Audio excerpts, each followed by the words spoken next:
کیا آپ نے دنیا کی عظیم ترین لائبریری دیکھی ہے؟ ٹیکنالوجی میں برق رفتار ترقی کے باوجود کتابوں سے سجی لائبریری لوگوں کے اب بھی کام آتی ہے۔ 2.90 کروڑ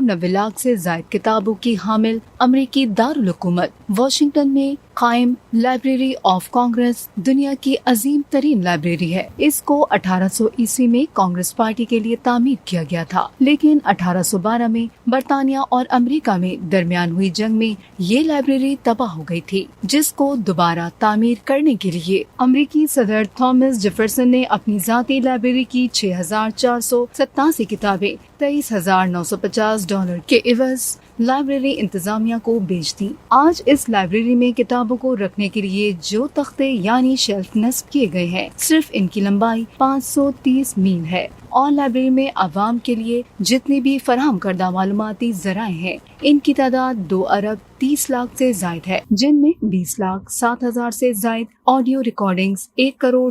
سے زائد تصاویریں، 40,08,000 نقشے اور 50,08,00,000 سے زائد دستاویزات ہیں، جبکہ لائبریری میں تقریباً 3,000 کے قریب ملازمین کام کرتے ہیں۔